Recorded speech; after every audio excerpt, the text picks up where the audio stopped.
Welcome back to Off Ball Takes. This is your host, Robbie Laws, and this is my co-host. Who else? If you already couldn't tell, I'm pretty sick, so we're gonna keep this intro short and sweet. Just for everyone's sanity. But before we get started, don't forget to like and subscribe and follow us on Instagram and Twitter at the OBT Podcast. So we'll kick off the discussions of the playoffs with Game 2, Boston Miami. This one was kind of a interesting turn of events in how this game went because it was similar to Game 1, in that Boston and Miami went back and forth. The difference was that in the third quarter, right, of Game 2, Boston played really well. It was a tight game at halftime. I believe it was 54-50. Miami was up by 4. Boston had a huge third quarter, 33-21. And then, similar to Game 1, Boston closing out the game just didn't do that great. Right. Miami pulls it out. Jimmy Butler is a huge fourth right after Grant Williams. And Jimmy Butler get into it. And down the stretch, he just took the game over. I'm not necessarily one of those people who say like that alone changed the game, right? Because you have to give credit to the team that won in terms of how they played and how they were able to, take over the game down the stretch. But it was kind of an interesting facet just of this series so far, just because, and again, it's been kind of wild just because we've seen these two teams play in the playoffs, for I guess 3 seasons pretty much. Yeah, in a row, Not right? Well, not they in a played in row, but yeah. yeah, Yeah. they played in the bubble in 2020. Obviously, they played last year, went to a game 7. Could have gone either way, right, in game 7, Yeah. and then now we're here again. Except this time Miami's taken up a 2-0 lead in the conference finals. Um, which I'm not gonna lie, this has really surprised me. Because again, we've talked about Miami at different points in the playoffs. I was very shocked, obviously, that they beat Milwaukee. I think most people were. Now, in Yeah. fairness, right, you had injuries to, Giannis, who's their best player. And Middleton was kind of up and down since he had been battling injuries all year. But regardless, right, you give them credit for winning. So I just felt like they were kind of fortunate to even be there. I should have picked them against the Knicks, but it just felt like a situation where the Knicks felt like they had more overall talent, Right. but that talent did not show up against the Heat, and the Heat played very well. And it's kind of been the theme all playoffs for them, where you can just see like down the stretch, they tend to be very comfortable. They have a lot of smart players. They always play hard. You're never really going to question their effort. Right. Um, and again, you got Jimmy Butler, who's one of when he's in the playoffs, he's typically been one of the best playoff performers, in the last few seasons, right? For the most part, especially since he's been in Miami. Because even though he had decent postseasons in the past with other teams, it wasn't to this level. Now, this is a different situation where he's like clearly the number one option on his team, Yeah. right? Whereas in the past, there were other guys that he not necessarily deferred to, but like, couldn't just dominate the ball with. But he's been great in this postseason. 27, 8 and 6 with 3 steals and 2 blocks. Right, playing great defense. No threes, interestingly. Right, he's not a great 3-point shooter. Right, but he shot the three ball well for most of the postseason. But 12 of 25 from the field. Only got to the free throw line 3 times, which was interesting. Which typically he's a high free throw Yeah, for per sure. game player. Bam also had a terrific game, 22 and 17 with 9 assists. Got into a little bit of foul trouble, but still, they need him to play well. Vincent a little bit quiet, 2 for 8 with 9 points. Max Struess, 11, 2 for 5 from three, right? Which you'll take. That's 40%. Love didn't really give him much, but again, like this is a series where like it's not a great matchup for him just because he's defensively he's not going to be great. He can get you some rebounds. Obviously, he can knock down shots, and he's a terrific passer, especially as an outlet passer. But they don't have to rely on him in this type of series, even though like they just need him as like a big body. Kind of similar with Zeller, right? Where he's probably not going to give you great minutes, Yeah. but just being a 7-footer out there, right? Just sometimes that can kind of help you out. Caleb Martin off the bench was kind of the star, 25 points, 4 rebounds, 3 of 7 from three, 11 of 16 from the field. He's been terrific against the Celtics. A big part of why Miami's up 2-0. Duncan Robinson even chipped in with 15. The Duncan Robinson revival situation is kind of fascinating just because he was such a big part of the team that went to the bubble. He was a starter and played really well. That was kind of where he made a name for himself and Yeah. got a big contract. Then last year, he really struggled. His 3-point percentage kind of dipped. And that's kind of most of his value is as a 3-point shooter. He doesn't really give you much else.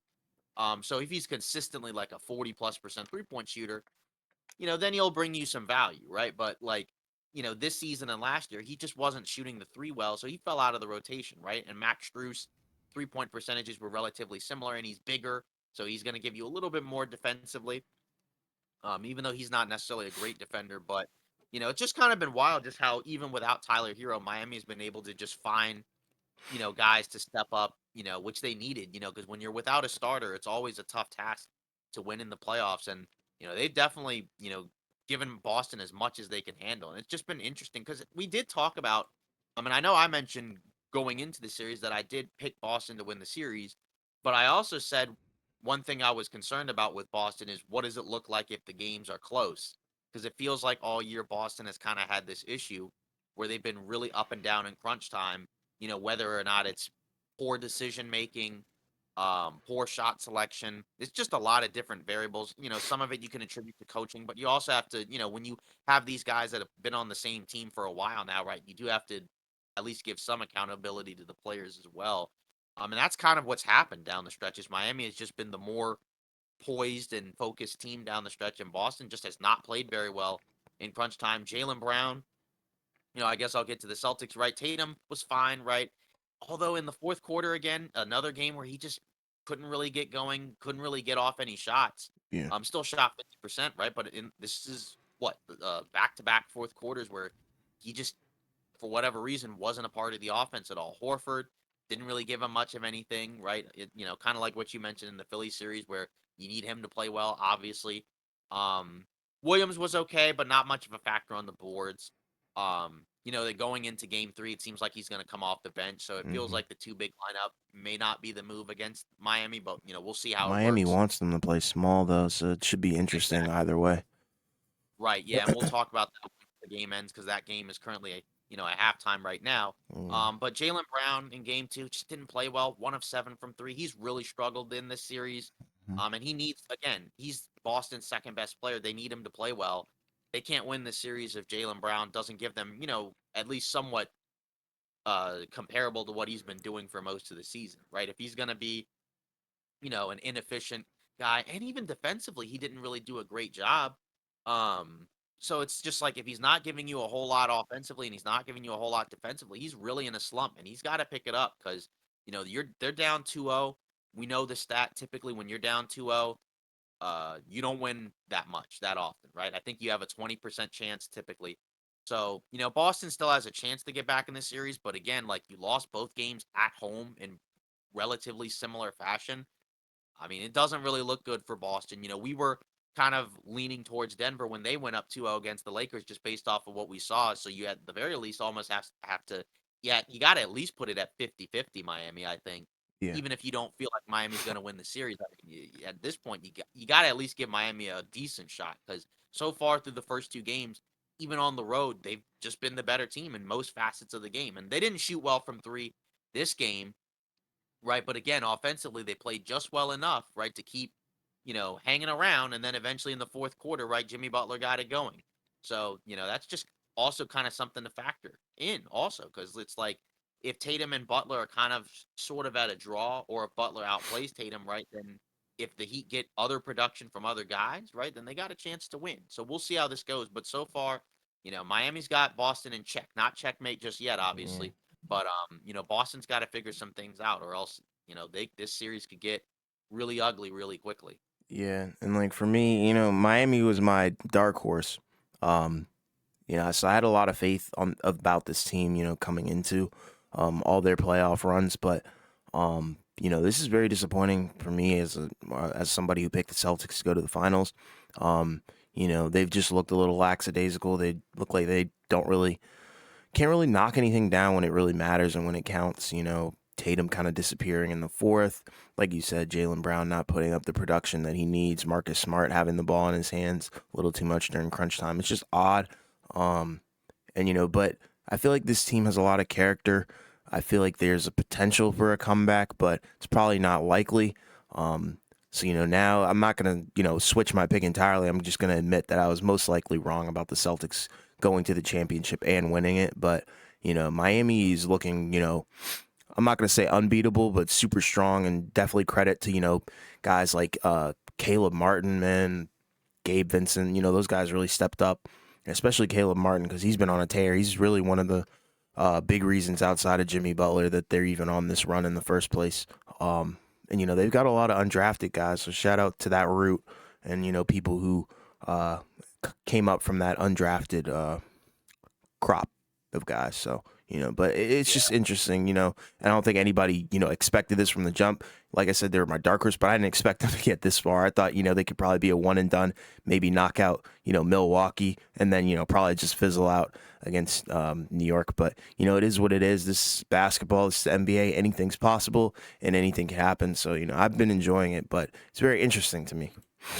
Yeah. I mean, it's just so bizarre because again, like this Boston team, it just feels like they're too talented to, to keep having games like this where they just feel Exactly. like where it just seems like in crunch time they just can't get it done. And again, I can't pinpoint the exact reason because I don't want to blame it all on the coach It's because you do not. have the players on the floor that Yeah. are missing shots and making mistakes, right? Like the coach isn't necessarily responsible for Jalen Brown shooting 7 for 23. Tatum even said Um, that. I'm pretty sure he said that in a post game. yeah, He's like, exactly. "Yeah, the Yeah, players, the right. coach doesn't make the players miss. You can't control Exactly. that."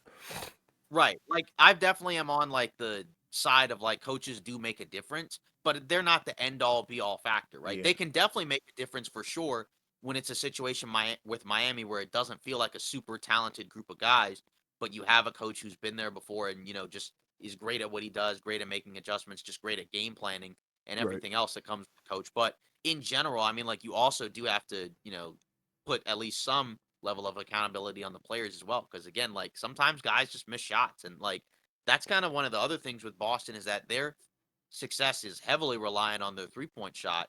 Um, and when they don't shoot well from three, it's very difficult for them to win because, I mean, like Tatum and Brown can get to the basket for sure, and they're very good athletes. But just in general, like this Boston team as a whole clicks more offensively when the threes are falling, Yeah, because they for don't sure. always get to the line a ton. They don't always score around the rim, a ton, right? It's a lot of it's primarily a perimeter based attack. And, Miami, it's kind of weird because you would almost feel similar to that as well, considering again, like they don't have like a lot of creative offensive players, right? You have Butler, right, as a creator, right, but he's not much of a 3-point shooter. Right, Bam obviously is not a 3-point shooter at all. Um, but either way, in fairness, right, like, but then you also have other guys like Love, who's primarily a spot up shooter at this point. Right, Vincent, Struess, right, Robinson, most of those guys, most of their shots are going to come from the 3-point line. So that's kind of the other thing with Boston is also the defense just feels like it hasn't been there. Their Yeah. defensive rating going into this series, right, was I think the lowest of the teams going into the conference finals.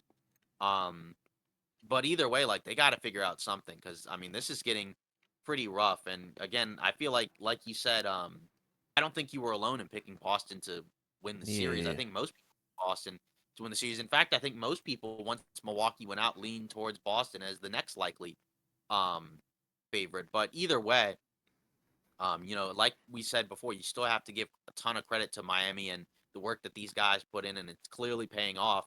I know a lot of people at times sometimes kind of, roll their eyes when people talk about heat culture, and sometimes I do that as well. But again, like they've been relatively successful the last few years, right? As successful as you can be without having a title under your belt, right? Because they went to the finals in 2020.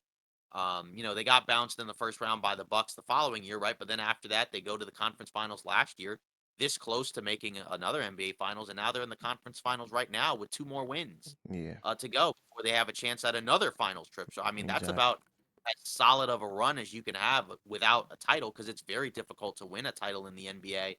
Um, so just again, like it's just kind of funny because for a long time, for a good stretch of the season, we were kind of in and out on Miami because they had looked so mediocre for large stretches of the season. But then you also just almost felt like, okay, feel like come playoff time, they might have something. And then, Yeah. as I've continued to say, then they had the playing game against Atlanta where it looked so awful, just so inept that you were like, okay, they're done. And then even against Chicago, they won, but you didn't feel good about it Yeah. because they were down for most of that game. And then from since that point, they've just been on a tear. I mean, they beat the Bucks in 5. I mean, they beat the Heat in 6. Or not Heat, my bad. They beat the Yeah. Knicks in 6. Yeah. They're up 2-0 on the Celtics. So that's a credit to guys like Jimmy Butler and Bam and Lowry, and Love, Struess. I mean, just everybody, just in general, like on the team, the coaching staff, the organization as a whole, just because again, it's not easy to put together a team that can compete, for a title anyways, right? And to have a team like this where most people didn't feel like that this team was good enough to be a title team, going into the playoffs, I mean, that's really quite an accomplishment. Yeah, for sure. I agree with everything that you said. I think that that hits it right on the spot for real. Because Yeah. and like honestly, Miami's been winning the battle on all fronts, in my opinion. Whether it be coaching, play, hustle, anything that's like something that you can check off on a box. Miami's been winning it. Well, not unfortunately, but because I'd rather see Miami win than Boston. It's just I picked Boston because they're the favorites, and I just thought they were the better squad. But clearly, you can't always pick the favorite. Sometimes the underdog is the path. So this is all playing out to be very interesting. And Yeah. this game, the game three is happening right now. It's halftime, but it's it doesn't look like Boston's probably going to win this one. Maybe speaking too soon, but we'll get into that in a second. But it is Yeah. what it is. All right. So, we kind of had to do a little bit of different things with this podcast, right? Because the Miami Heat Celtics game was going on as we were talking earlier. Mm-hmm. Um, game three, obviously huge game, right? That could potentially swing the series. Um, so yeah, this game went a certain direction that I honestly was kind of surprised by, but at this point, nothing really surprises me anymore. So the Miami Heat win 128-102, basically a 30-point blowout to go up 3-0 on the Boston Celtics. Yeah, this one definitely was probably the most shocking result that I've seen in the conference finals in a while. Just Sure. again, we're going to start with the winning team obviously. We'll get to Boston in a little bit, but first off, just huge props to Miami. Right, Jimmy Butler, interestingly enough, offensively was not the star of the show. He's had a solid game, 16 points, 8 rebounds, 6 assists, 2 steals. Um, but really, this game, again, role players play better at home. This one goes to the role players. Gabe Vincent off the bench, 29 points, Mm-hmm. 3 assists, a steal, a block, 11 of 14 from the field, 6 of 9 from three. He had been in a little bit of a slump, but this was a huge game. Some of that was in garbage time, but still, he was good when the game was going. Strus, not really a whole lot in terms of scoring, 3 for 9, 10 points, right? But still, again, valuable player, right? Love got hurt early, right? He had 5 points, 2 rebounds, only played 5 minutes, so we'll see, if he's available to play. Obviously, didn't really make much of a difference, right? Because Right. they won without him by 30 points. Bam, 13 points, only 3 rebounds, interestingly enough. A block, right? But still, he made an impact out there, being a force, being aggressive. Again, not a super high scoring game, but just the pressure he puts around the basket is a factor. Duncan Robinson off the bench, 22 points, 5 of 7 from 3, 7 of 11. Again, some of these stats are a little bit inflated because of garbage time, but regardless, right? These are impactful. Caleb Martin, 18 points, 4 assists, 3 rebounds, 4 7 from 3. This is kind of what we were talking about. Just Kyle Lowry, just a brief mention, 7 points, 5 rebounds, 4 assists, and a steal. This is what we were talking about when we mentioned like some of the role players. You got to give credit to these guys from Miami. They've played incredibly well. They've played smart. They've played poised. They've been confident. It's just wild to see from a team again that has so many undrafted players, so many guys that just, you know, you just don't normally think of in terms of of contributing to a winning team. And we saw a lot of these guys play for Miami during the regular season, and even though some of those guys individually played fine, the team as a whole was relatively mediocre. Yeah. But they look like a completely different team during the playoffs, where it's just been amazing just to see what they've, talked about. We talked about obviously with the Lakers, right? How impressive their turnaround was. The Heat's, again, was interesting because they didn't really make any real moves. It's just from start to finish for the regular season, they were so up and down, but just there's just been an intensity level and just a pinpoint execution uh in terms of just the game plan and strategy and everything that we've seen from just everybody on the team, and it's just been incredibly impressive.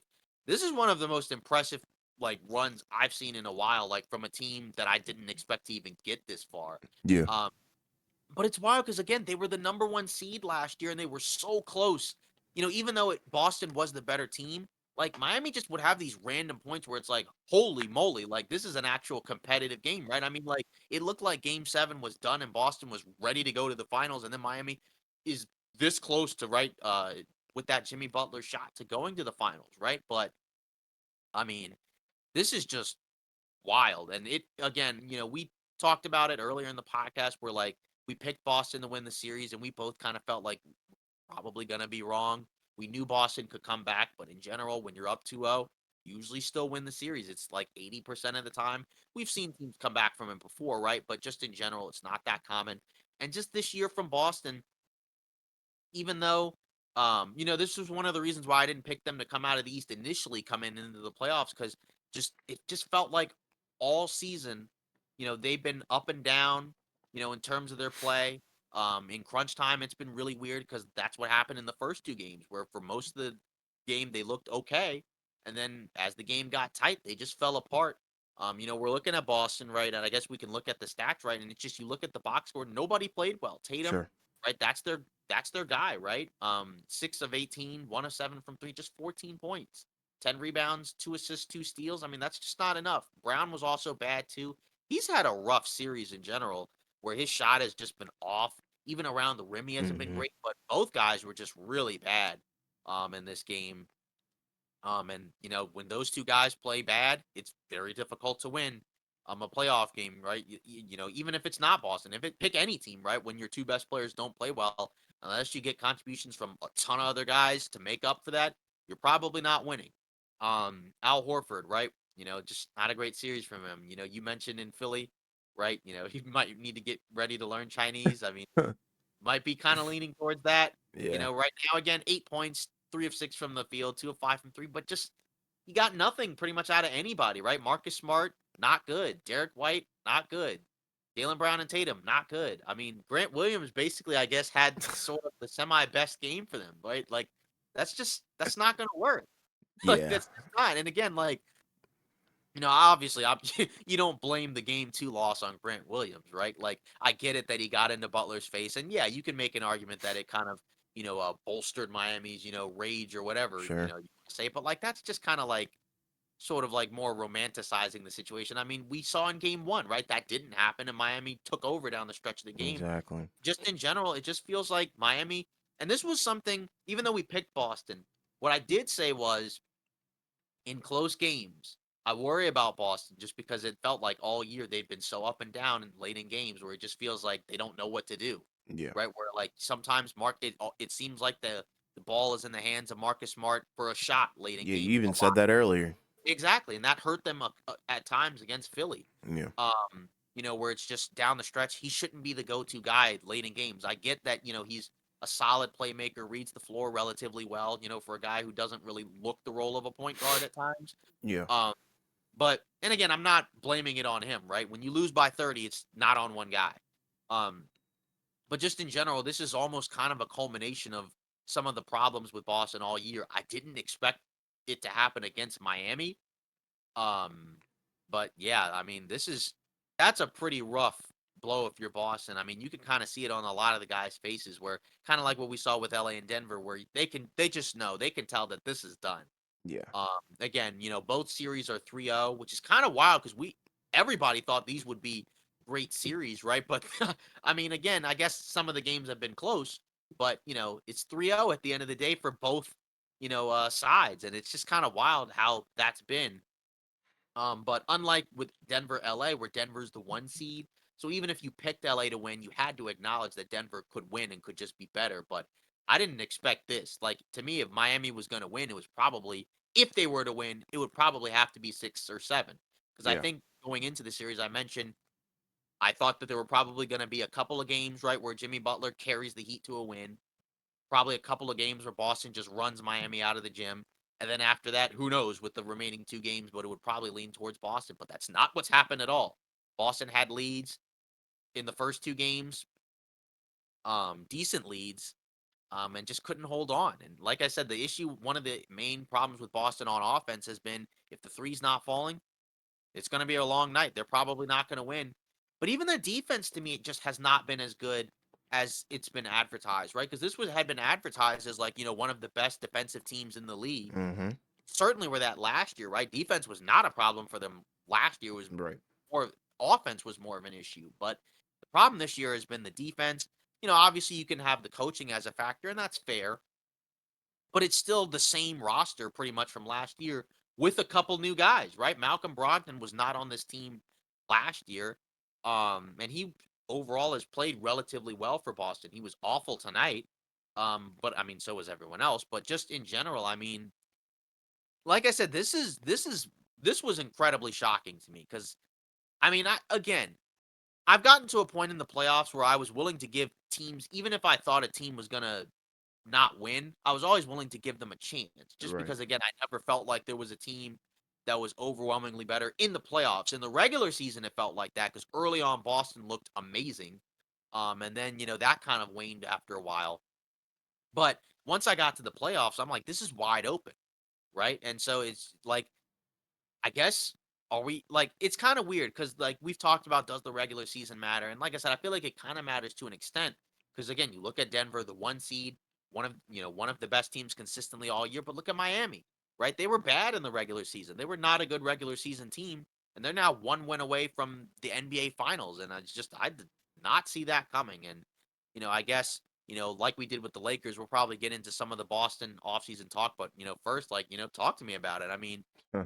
what are you thinking about this? Because, like I said, this is, you were also somebody who also picked Boston. So I feel like this has got to be kind of a culture shock scenario to you where I'm Yeah. just like, wow. This is disappointing. That's I mean, that's really all I can say. It's just disappointing because, like, you're the number 2 seed, and honestly, there's no room for you to be losing to the 8th seed, and that's no disrespect to Miami. Like I said, in our previous segment, they were my dark horse. I have the utmost respect for Miami. No shade to them at all, but this is Boston. This is, a lot of people had them even higher than Milwaukee at one point during this regular season, but I didn't have them as high as Milwaukee because even coming into this playoffs, I said they could get bounced in round one. And the reason why is because I thought they would be playing Miami, quite frankly. Yeah. I didn't expect them to be playing Atlanta. That kind of took me by surprise, but it is what it is. And they didn't look great against Atlanta. Definitely didn't look great against Philly at times. So, this was kind of always in the air, but I think people were just it was kind of similar to the Warriors thing where it's like, a lot of people weren't ready to just say this team wasn't as good as, we thought. So, it's just interesting how our shrouds of judgment can be clouded by numbers and, regular season things. And, we don't take certain things into account, like the Tatum disappearances. I think, that wasn't talked about enough. It was talked about, but not nearly enough to the point where it's like, your disappearances could be costing your team eliminations. So that's kind of interesting, and I'm curious where Boston goes from here. I think coaching was definitely a factor, but not a fireable offense at all. I think Missoula's got time to figure it out. And to be a rookie head coach and to get to the conference finals is a pretty big accomplishment. But with that being said, he does have one of the more talented rosters in the NBA. So you can either take that, you can look at it from both sides, but. I feel like this is just so disappointing because, like I said, you can't be the number 2 seed and go out to the 8th seed, in my opinion. And, who knows? They might pull off one of the greatest NBA comebacks of all time. Doubt it. Probably like a 0.9% chance that they're going to do that. But, if that does happen, you can come back here and say, you witnessed us say that here live. But I doubt it'll happen. So don't do that. But, yeah, I mean, I don't know. And for me, unfortunately, this is going to go down as a stain on Tatum's career.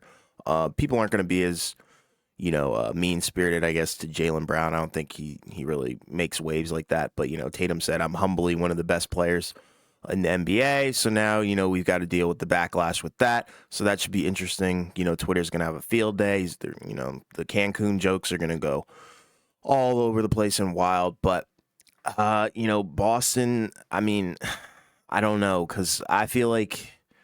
They were supposed to go to the championship, in my opinion. But, I had them winning the championship as well. But, with the way that they had been playing, you kind of have to think, if they got to the championship, would they even have been able to beat, say the Lakers if they even got there?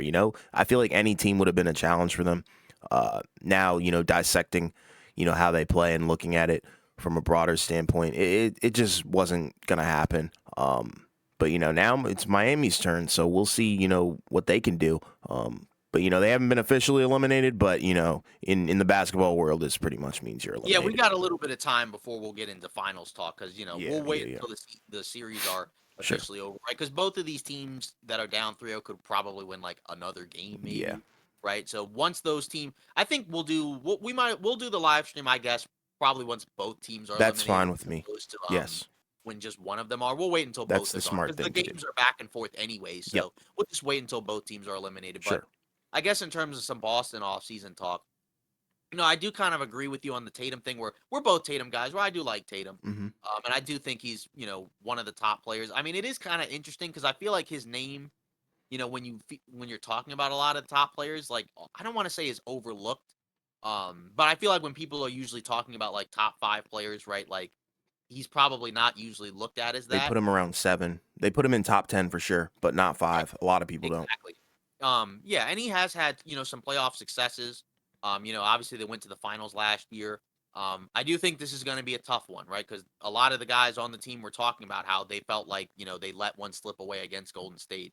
And so their job is to, come back and win it this time and, finish it off. But, they ended up doing even worse Yeah. last year and they lost to an inferior team. Not necessarily that Miami is worse than Boston, but more so like this Miami team is not as good as the Golden State team from last year.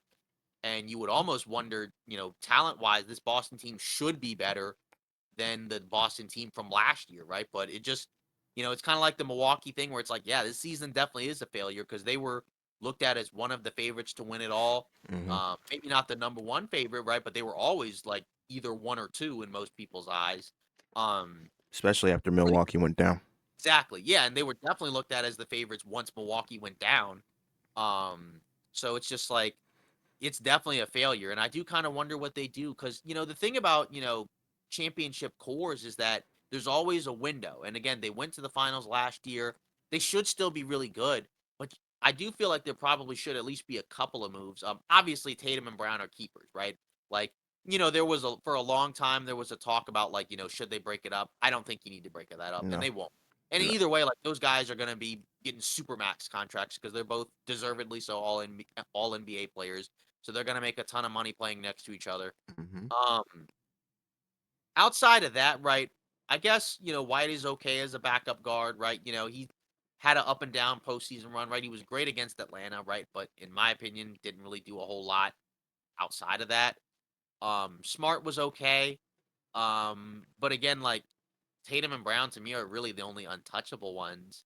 Um, Horford, he's only getting older at this point, and he did help them a lot in the playoffs last year, but I just don't think he was as good this season. Which Yeah. makes sense, right? He's 36. He's gonna be, I think, 37 in next month. So at this point, I just don't know how much you're going to get from him on a regular basis. I mean, because he's an older player, and just in general, right? Like he's probably going to get worse. I mean, he's added some skills. As his career's gone on, right? He's become a much better 3-point shooter. But again, just in general, right? Like he's not a guy that's going to be around long term. And you do need some veterans, right? But it wouldn't shock me if, like, maybe they move on from him, or maybe they don't. We'll see. Um, Robert Williams and Marcus Smart, I do kind of wonder what their future is because Williams was like irreplaceable for them last year. Right. But then it's like his role this season has been really strange because last year he started for them pretty much the whole time, whole way through. And then this season, right, he was obviously hurt, so he didn't begin the season playing.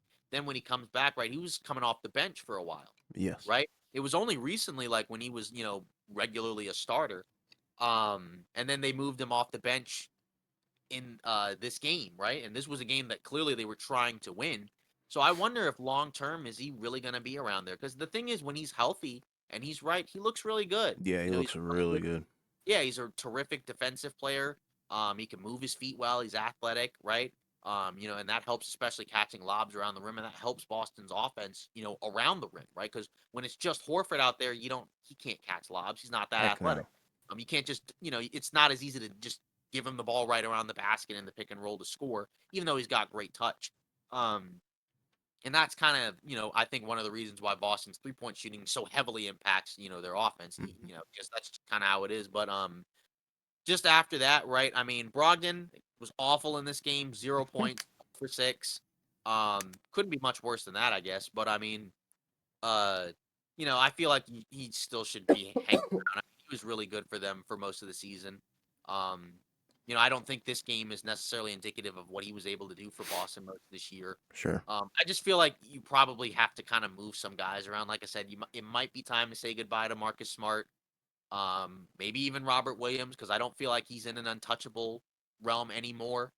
He clearly is at this point just is not capable of staying healthy. He's not reliable enough to stay healthy for a full season, and that's kind of a factor that you have to kind of weigh when it comes to which guys you want to keep around. Tatum and Brown to me are the main guys where you got to keep them and build around them. But after that, like I'm not saying there's going to be massive changes, right? But like they definitely should consider moving on from some guys. Grant Williams, I think, is a free agent. I don't remember if he's restricted or unrestricted, so I kind of wonder what happens there. He was pretty helpful for them last year, but it Hmm. felt like he kind of fell out of the team's rotation for a good Yeah. chunk. And he played a lot this series, right? Just because I think they needed his size. And it just helps, to go small when you're going small to have a bigger guy out there, because he's not tall, but he's a big guy. Um, so I don't know. I mean, and even with the Missoula thing, right? Like, I mean, I'm not saying he's gonna get fired, right? But like, I feel like this is a scenario where like, if somebody were to get fired, like that's honestly like not like a indefensible situation because it's like this team went to the finals last year, and now they're in danger of either getting swept or losing in five to a team again that's clearly much better than I think anybody thought. But like, you shouldn't be down 3-0 to Miami, in my opinion. I mean, that's just that Yeah. can't happen. I don't think he'll get fired because, No.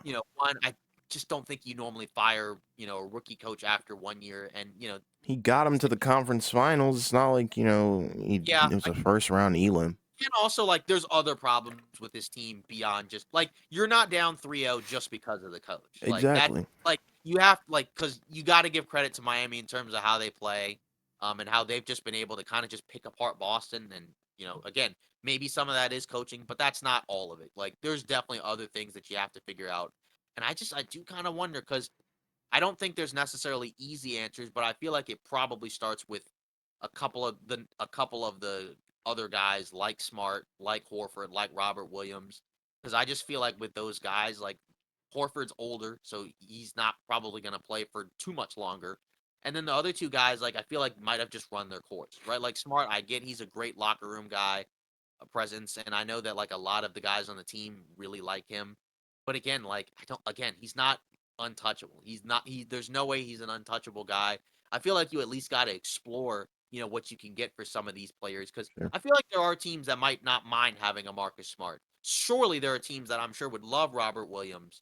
Um and maybe you don't move him, but just in general, right? Like there's got to be some change, right? Because you definitely, if you're Boston, can't be happy with going out to the eighth seeded Miami Heat, and you may not even get one game. And even if you do, like that's an absolute just embarrassment. Like to me, like I said, like we didn't think either of these scenarios were going to happen where there's potential sweeps, Right.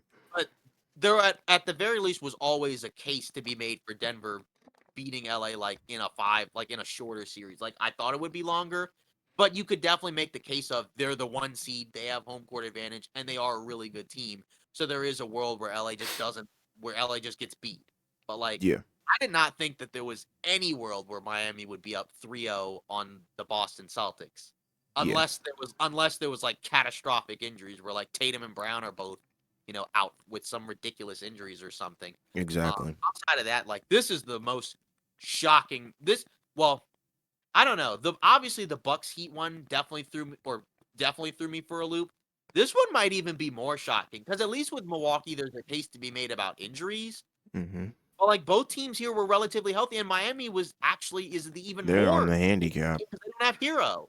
Exactly. Tyler Hero, he's a Or star. Oladipo or any, I mean, Yeah, Oladipo is not a huge factor, but, yeah, but Hero's a still. starter. Like, I Yeah. mean, and he's a good player for the Heat, and the Heat have basically essentially cruised through most of the playoffs without one of their best players. I mean, that is a remarkable accomplishment. And if you're Boston, I mean, that's terrible. Like this is a really bad look. Like you said, the Tatum thing, I think this will definitely hurt his reputation. Obviously, he got the Celtics to a finals. It is very difficult to win a title in the NBA, and it's even difficult just to get to a finals, let alone Hmm. win one.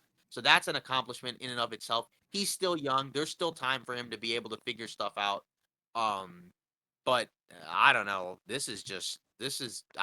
I almost like at this point have no idea what to expect, going forward, right? Because Yeah, it's just this is honestly just completely breaking my brain here because I just exactly. can't wrap my head around this Boston Celtics team who I thought was, even though there were flaws, I thought talent wise they should be better than they were last year, are Depth too. not only not going to get as far, but, like, it's even worse because like, there's a chance they could get swept. I mean, I'm not Yeah, like, they could probably still win game 4 because you always have to give these teams a chance to win another game, but about as close to a 0% chance as you can get of winning the series. I mean, this is just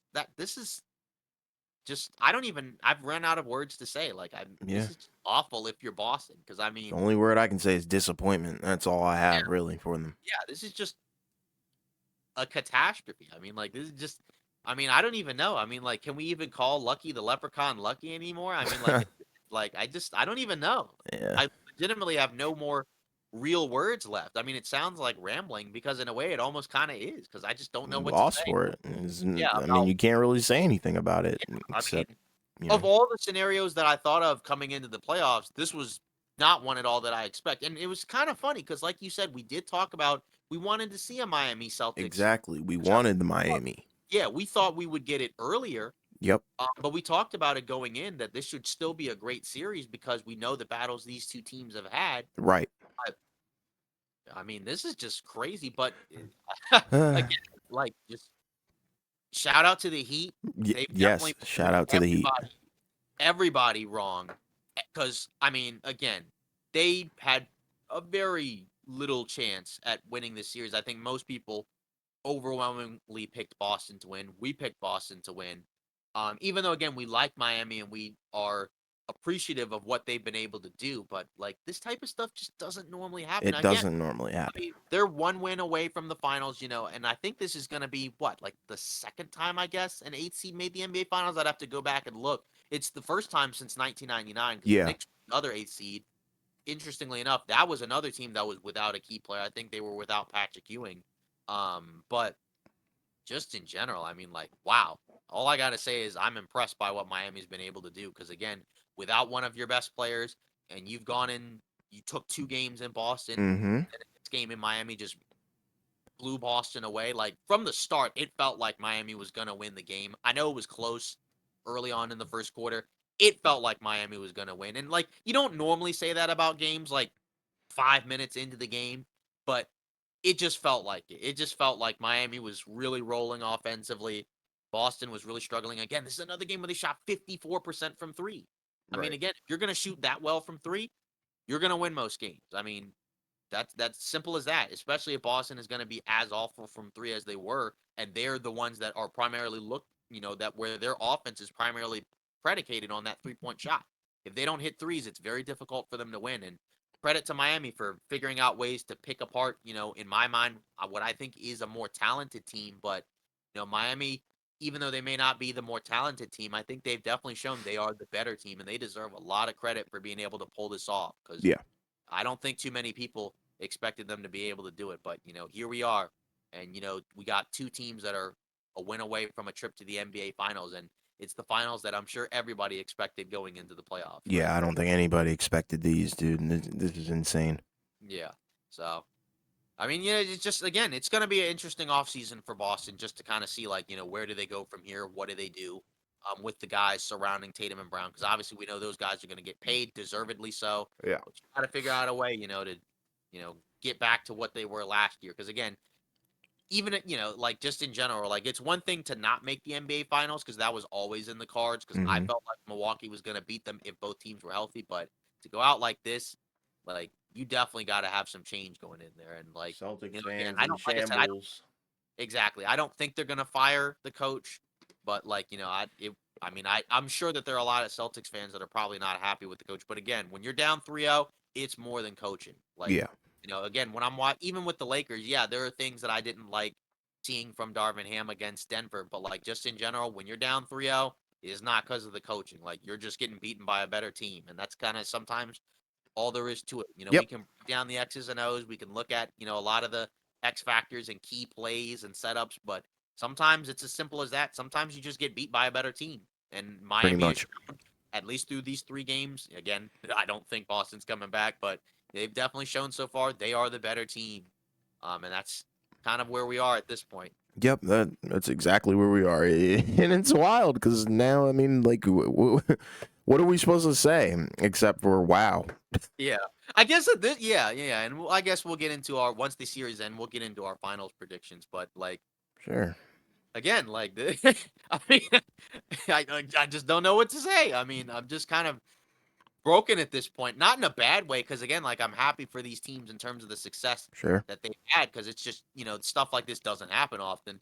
But again, just not at all what I expected. yeah, But again, like it's just kind of funny because this is our first year doing this podcast, and I think honestly, it's kind of been really fun that this year has had so many different things happen, different from other years, because we've kind of been able to share our thoughts and kind of just discuss it as it's going on. Because in the moment, at times, it's kind of just hard to kind of break this stuff down. But you know, it's certainly a fun experience just to yeah, and we're privileged to be able to do it too. exactly. Yeah. So I guess moving on to the next one. This one is in game 3, right? So Denver beats LA 119-108. To pretty much, in my opinion, I think wrap up the series. Um, Jamal Murray was the star of the show for Denver. Obviously, Jokic had a really solid game as well, but Jamal Murray with 37 points, Yeah, 6 assists, 7 rebounds.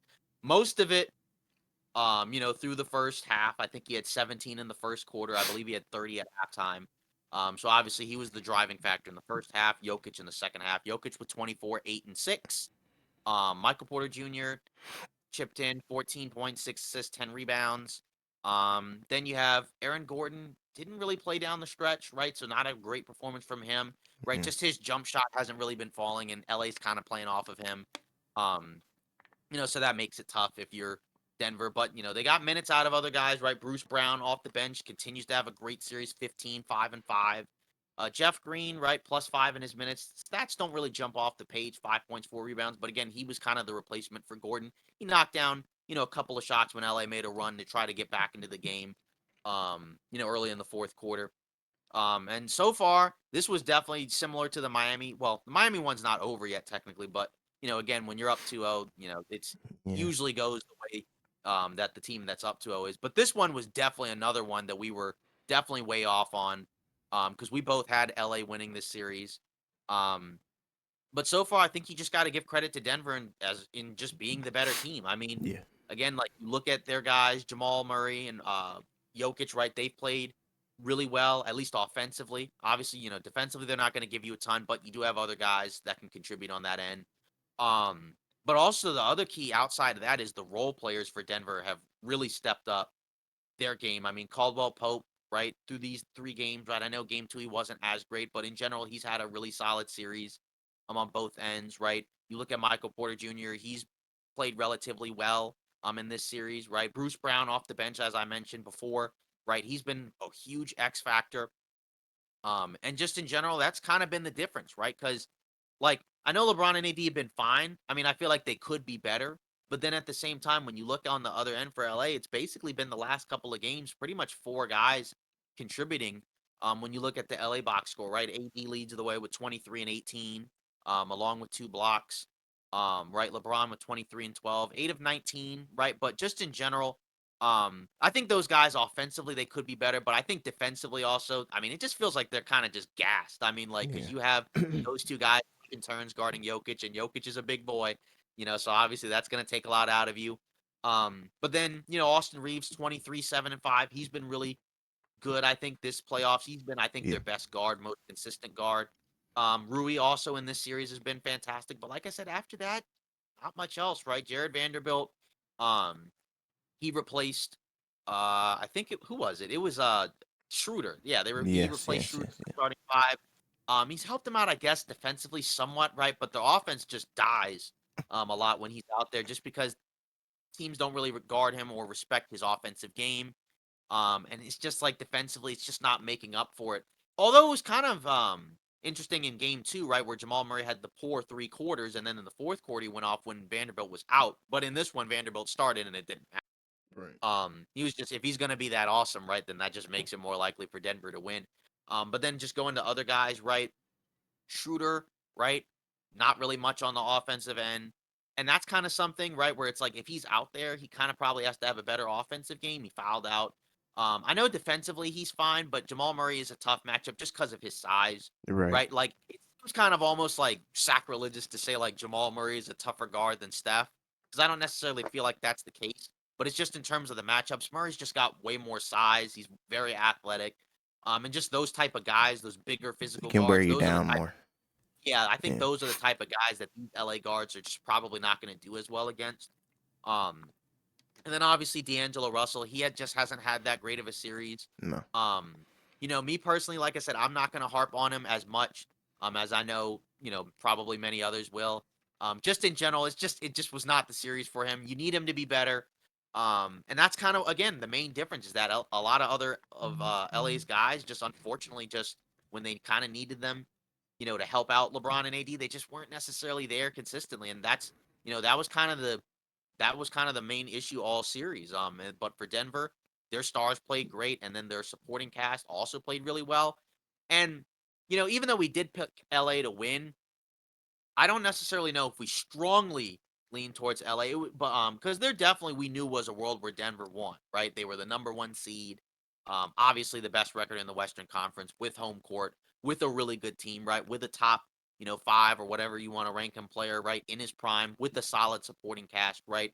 Um, so at this point, it almost kind of feels like it might be Denver's year, right? Just in general, right? I feel like, whoever comes out of the East, regardless of whether it's Boston or Miami, it just feels like Denver might be Yeah. better. We'll see how they match up. But just in general, like I said, just shout out to Denver just for how how great they've played in this series and how they've definitely been just overall the better team. Yeah, for sure. And I've got some stuff to say, but I'm gonna kind of try and keep it short because I'm sick and I'm sure my voice sounds annoying and nasally. But for the Nuggets, Jamal Murray, I think he's completely erased the question marks that we put on him and his career. So he's definitely turned those into exclamation points. He's one of those guys for sure. We don't want to switch up, but He's been a really solid playoff player, yeah, though, in like, fairness. we've always thought he's a solid player. We just didn't know if he had what it took to get to that next level and get to the finals. And now it seems like, they're on their way. They're one win away from going to the finals. And it's definitely due to him alongside Jokic. I think those two are have definitely been the best two players on the floor this entire series, which is kind of interesting because if you think about it, technically it should really be LeBron and AD, but they can't really do it by themselves. I guess with LeBron it's definitely age factor. AD it's more so the impact kind of thing. And the Lakers supporting cast has definitely come out flat. If you look at the Nuggets one, it's a lot more robust, and in the Lakers one it's a little bit more empty. You can't have D'Lo dropping 3 points. Not you can't have that. I'm sorry, you can't. Vanderbilt 2 points. I mean, he's not an offensive. Yeah, he's not an offensive guy, but D'Lo is, and it's like you can't have stinkers like that. So I think that's what hurt the Lakers, and I honestly thought their depth would be something that put them over the edge, but clearly that's something that's hurt them. And also in LA's credit. Not a lot of people thought they would be here in the first place. If you weren't a LeBron fan or a Laker fan, a lot of like myself, I didn't think the Lakers were probably even gonna get this far in the playoffs in the first place. I picked them in a couple of series, but I didn't have them going this far for sure. I didn't even have them beating Memphis, but credit to them. I know I'm speaking very early because series isn't over as of right now, but it pretty much is. I think we can all assume so. Um, Right. but it just goes to show you, like I said with the Heat series, anything's really possible. Anybody can win a series. It just depends on how you play it, the long run, and all that stuff. But yeah, really shout out to Jamal Murray because he's rewritten the narrative that I placed on his career. I can only really speak for myself, but those question marks have definitely turned into exclamation points. So shout out to him for sure. Yeah, he's just been awesome, Yeah, especially against Lakers, right? Because he had some playoff games, in the earlier series where he was, not as good, but he's been consistently, like you said, one of the two best players in the series, yeah, especially on the offensive end. And like you said, that's kind of been the difference, with these two teams is that, we talked about LA being the best defense left in the playoffs, Denver being the best offense. And LA's offense, I think, is somewhat underrated. But, again, if you have guys, that just aren't showing up, right, then obviously your offense is going to suffer. And it doesn't matter how great your defense is. You got to at least find some ways to get some offense going Yeah. because if you don't, then that's going to hurt your defense as well, right? Because if your offense is going really poorly and you're taking a lot of forced shots, bad shots, quick shots, or turning the ball over, if it's just not good offensive production, that's going to bleed into your defense. And, Denver is a team that's going to kill you if you make those type of mistakes. If you're taking quick shots, right, and not, getting back on defense, right, they're going to score basically almost every time, right? They have a ton of guys that can grab the rebound and push the ball up the floor. Super athletic, super skilled. It's a really fun team to watch. Um, so yeah, a lot of credit to them. I guess kind of like what you said. I think I kind of agree with your take, about what you mentioned in terms of the Lakers not being expected to get this far, right? They weren't the favorites Right. necessarily in any of the series that they were in. Because even as a Laker fan, I would probably, in terms of speaking for myself, um, I guess I would kind of in a way lean towards I feel like I can say that this season was sort of a success. Obviously, like when you have LeBron and AD, you kind of have to be in that championship or bust mode. But going into the season, like a title wasn't even Yeah. in my mind at all, right? Yeah. Like even like I didn't even have to know how they were going to look on the floor when the season began to know that that team was not a title team, that Right. roster that they started with, right? I think the starting five on opening night it was Russell Westbrook, Patrick Beverly, Lonnie Walker, LeBron, and AD, right? That's not a Mm, starting five that can win you a title. no. No Um, shooting in my really. Yeah, exactly. Not enough shooting, not enough defense, not enough size, in terms of wings, right? Just how it is. Yeah. It was Um, ugly. yeah, but just in general, right? Like to go from 2-10, right, to do what they did at the deadline and get, as far as the Western Conference Finals, I feel like that's a pretty solid success. Um, I mean, just in general, I mean, like the reason why like I had them as a dark horse, but I just couldn't outright pick them as like an ultimate contender was I just felt like at a certain point, right? Putting together a team, in February and really only having a few months to gel was probably going to hurt them. Not that that makes you a bad team, Right. but just like against a team like Denver, right, where their core guys have played together for so long, they basically know where everybody's going to be. Even though, like, say with KCP, it's his first year there, right? But Aaron Gordon's been there, I think, for 3 seasons, right? Jokic and Murray have been playing together their entire careers.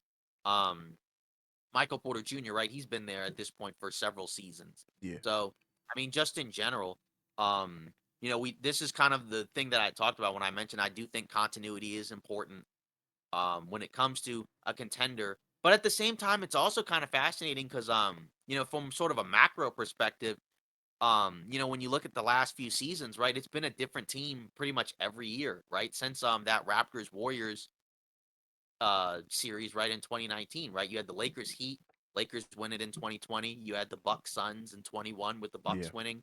Last year you had the Celtics Warriors with the Warriors winning, right? But even though the Warriors had been to the finals before, it was a different roster. Um, right? And then obviously you're gonna have whatever happens this year, right? Probably Denver and maybe Miami. We'll see what happens. Um, but just regardless, it's just kind of interesting from that perspective. Just bless you. Excuse Just me. Thank you. like it's definitely clear that there's no one specific way at this point to build a team. I think with the super team era, it kind of felt like you had to build a team a certain way in order to win. But Yeah. you know, each championship team that we've seen has been relatively different, right? Like there's a framework there, right? Like with the Lakers team, you had two superstars, right? Two top five players, that year they won the title, Yeah. and then solid supporting, solid role players, right? Not great role players, right? But solid role players. Right. And then with the Bucks title team, right? You had one superstar in Giannis, two all-starish caliber players in Middleton and Holiday, right? And then that Bucks team didn't have a ton of depth, right? But Nah. they had some decent role players, right? Like Right. Right. Lopez Right. was good, Yeah. Portis was good, but just in general, right? Like, and then with the Warriors, right? Steph was your main superstar, and then you had another couple of all stars in Wiggins and Draymond, right? Clay, who wasn't an all star, but he was He was all right. fine, Yeah. exactly, right? And then again, like other guys, Poole, Looney, um, Otto Porter Jr., right? So just like in general, there's no one way to build a team. Even with Denver, right? Like they're not a super deep team because they've primarily been relying basically on like 6 guys, Yeah. Pretty right? much. Now the 6 guys that they have are pretty good. Um, but either way, like they're not relying on a ton of depth, right? But it's just kind of fascinating to see all these different teams, the way they've been constructed to see, how the outcome has been. Because again, it's been a different team every year. And none of these teams are anything alike, Yeah. right? I mean, and in fairness, that's usually the case in general, right? But like we're so, you know, I guess comfortable with watching like, Cavs Warriors every team where those two teams were clearly the two best teams, right? Then Warriors add Durant and they're a super team, right? We remember the Miami Heat super team um from back in the day. So it's Yeah. just kind of been, just interesting to see like the evolution and the change in terms of the league and where all the talent is going and just how these championship teams are constructed and just watching them. And again, we don't know who's going to win the title yet. Like I said, I'm probably going to lean towards Denver. We'll talk about that when we get into, like our live streams that we do. Um, once that happens. But just in general, right? Like it just, like I said, you just got to give credit to Denver for being a really, really special team, and it just feels like it's probably going to be their year. And Yeah. sometimes it's like that where but it's just kind of funny because going into the playoffs, even though I didn't pick them to come out of the West, I always thought it was kind of interesting how they were the number one seed, but yet you didn't really see as many people picking Denver to come out of the West, right? It was usually like Phoenix, Golden State, I guess, the two LA teams, and then of course Memphis, right? And Denver, right? They were all in there, right? But they were in that lower tier, right? They were in the second tier, right? Mhm. Phoenix and Golden State were in the top tier of the go-to teams that most people pick to come out of the West, but then they were in that second tier, and it's like they were the number one seed. And again, like we've seen the regular season definitely is kind of interesting, right? Because the team that could is potentially coming out of the East is the eighth seed, right? Yeah. And definitely are a different team during the regular season compared to what they were in the playoffs. But Yeah. either way, like just it's just kind of been just incredible just to see what's been going on. I mean, Yeah. I guess you can kind of give your thoughts on that since I've been talking for a minute, I No, it's suppose. cool. I mean, you're doing your job, and I'm sick, so it is what it is. But in regards to Denver, definitely not a lot of buzz going on with them. Um, I would have thought that in regards to Denver, more people would have been talking about it, but myself included, I didn't think Denver was going to be that great. There were Um, questions that people yeah, had, and I feel like those questions weren't necessarily like illegitimate, right? Because people were exactly. concerned about how were they going to defend in the playoffs because we know Jokic is not a great rim protector and we Yeah, know Murray is not a great defender. And then like just in general the lack of depth, right? yeah, But they've answered all those questions so far, up to this point. yeah. But I think the best part about Denver is, now that these guys, like specifically Jamal Murray, I think he's erased that narrative. Like I said when we were talking about them earlier, I think he's turned it around. And the stars are lining up to. It looks like it's going to be their year to win it. And kudos to them because it's been a long time coming for that team. Um, and hopefully, with this, we didn't even talk about this yet, but hopefully with a championship potentially. Jokic will finally get the respect that he really deserves because I think this year it was a disrespectful season. I think the NBA messed up by giving the MVP award to Joel Embiid because Jokic is clearly the better player. I think, but that's neither here nor there. But hopefully, this title will help cement his legacy, and he'll get somewhat of the Giannis treatment where we kind of mention him in the the higher ups of that tier list. I hope, but because a lot of people don't really realize the impact that Jokic really does have on this team. But just take Jokic away from this Nuggets team, and they'd probably be in a much different spot. And that's no shade to Jamal Murray or any of the other guys, but that just shows you the value of Jokic. Um, Yeah, but I just find it agreed. interesting that if you look at the teams that are left, it's Nuggets Lakers. It's not Nuggets Grizzlies, Nuggets Kings, Nuggets Suns, Nuggets Clippers, whoever else you would think would be in there. But it is Nuggets Lakers. So that's just interesting as well. And then for looking at the East, it's Heat Boston. All those teams in between. I just find that very interesting. That it's Yeah, not because two higher seeds in the conference finals. It's a right. high seed and a low seed for both conferences. Exactly, yeah, because just in general, just to mention, just a quick thing with the Jokic thing. Yeah, I Yeah, agree. Where it's like the only thing he's really missing, is a title, right? Because he's got the two MVPs, he's got the All Stars, he's got All NBA. That's really the only thing he pretty much needs, to yeah, kind of cement, his legacy, in the NBA, right? Because again, like if he wins a title, I mean, obviously it's a different time in the NBA, but it's always a great accomplishment to win a championship. yeah. So yeah, I mean, like I said, and we had said this at different points. I think we mentioned it in a live stream or a previous podcast. Hmm. I can't remember which one at this point. But it definitely but, like, this is kinda where the, legacies are made is in the playoffs, right? Yeah. Because you mentioned with Jamal Murray, right? He's cemented himself as a terrific performer in the postseason, and he had some really solid playoff performances in the past, Hmm. right? But like you said, to do it now on the biggest stage with a trip to the finals on the line, I mean, that's an incredibly impressive thing to do, Yeah. and if you're Denver, you gotta just be thrilled, right? Because, you're 1 win away from the NBA finals, with a chance to win a title, right? And they hadn't been in that position before. I mean, they went to the conference finals in the bubble, but at that point they were, like the underdog, right? Yeah. Where like nobody picked them to beat the They were Lakers. kind of shaping up Um, to be the team that they are right yeah, now. exactly. Yeah, and they had accomplished, some interesting things up to that point, right? Because they had those 2-3-1 comebacks, right, Oh leading up to yeah, I that Lakers forgot about series. that. But Wow.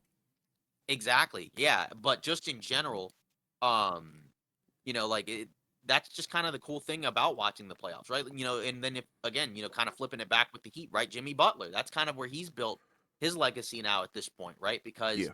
you know, his playoff success has elevated his status, right, as a superstar in this league, right? Because I don't feel like, because when we usually mention like top 10 players, in the NBA, or like even when we're just talking about like the list of superstars, right? Like Jimmy Butler's not typically like a guy that comes up a lot. When we're just talking about, just superstars, from season to season, right? Sure. But come playoff time, especially if he gets to the finals and, maybe wins it, right? His name is going to be mentioned, you know, alongside all those other guys, right? And it Yeah. would absolutely be deserved, right? Just because, again, like given this team and, what they can potentially accomplish, I mean, like that's huge. Yeah. Um, It's a big deal, and people aren't talking yeah, about it enough, I don't think. exactly. And then I guess because we've done this sort of, with the other teams, because as they haven't officially, like I said, been eliminated yet, but I feel like we probably should get into it at least a little bit, Sure. in terms of what LA can do, in the off season, right? Because we've done this for the other teams, and like I Yeah. said, in fairness, it may feel a little bit premature, but we know that I Denver's gonna win mean, this they're series. down 3-0. It's like, Exactly. they're not Right. coming back. I mean, they'll Exactly. probably So, win one more game maybe, I don't know, but even then right. that's kind of a tall task. Exactly. Um, but yeah, just in general, in terms of their off-season stuff, personally, like I don't necessarily mind bringing most of the players back. Mhm. Starting five, personally, I'm cool with. Right, Mhm. obviously LeBron and AD are keepers, right? It was kind of interesting because I feel like with AD, there definitely been talk, at different points in the years, about people saying like maybe they should trade him. Mhm. I think they should definitely keep him because he's been Yeah. really good this season. He had a great regular season and a terrific playoffs, right? They Mhm. definitely don't get to the Western Conference Finals or the playoffs without Heck his no. performances Yeah. that he had during the regular season. Yeah. And again, just even though he is, now 30, right? Still as a younger guy, I think that's pretty solid to have him next to Yeah. LeBron, right? Where now LeBron can kind of, take a step back during the regular season and hopefully not have to average 30 a game for them to be competitive. Yep. Um, and then, Reeves, obviously, hopefully they can keep him around and, pay him. Don't make the same mistake that they did with Caruso. Obviously defensively, right? Not quite the same. He's not a bad defender, right? But there's some matchups where obviously it doesn't work out as well. But Mhm. just in terms of what he can do as a scorer, as a playmaker, just as like an all around type of guy, right? As a guard, being able to get some rebounds, right? Sometimes getting really crafty. I think he's definitely a keeper. Yeah. Um, Vanderbilt, maybe not necessarily as a starter, but I mean, his defense, I still think is very valuable. Just in terms of the hustle plays and his age and his contract is so small. It's like maybe 3-5 million or something like Mhm. that. So I think definitely he's a keeper. Rui, obviously, we know him. He's definitely a guy that should stick around. He's been terrific this postseason. Um, D'Angelo Russell, I personally think they should keep as well. Okay. That's Um, you surprising know, to me. well, for me personally, the way that I think about it also is from this perspective.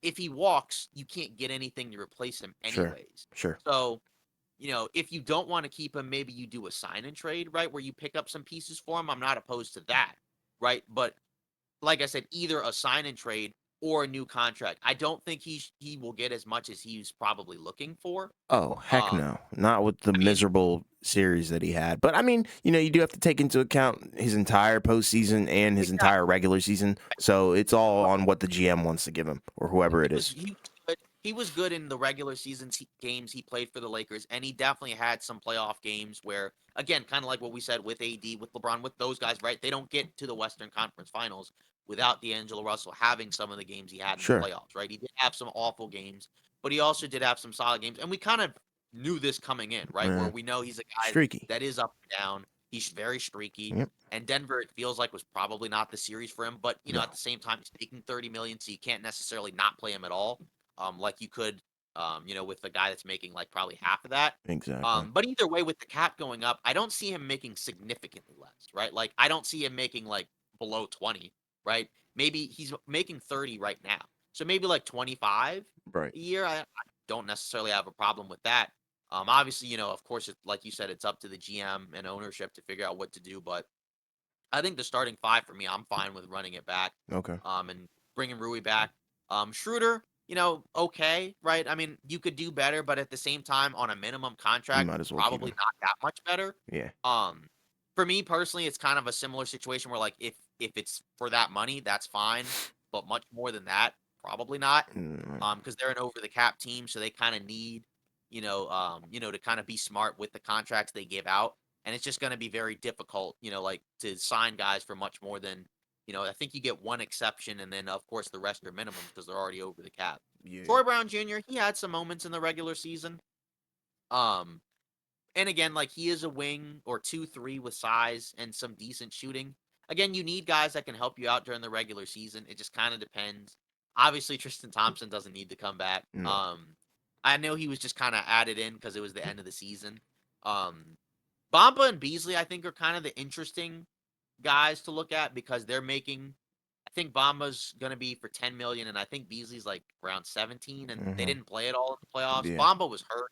He's supposed to be back in game 4, right? But it's kind of a little late for that. Yeah. But nothing you can do about getting hurt.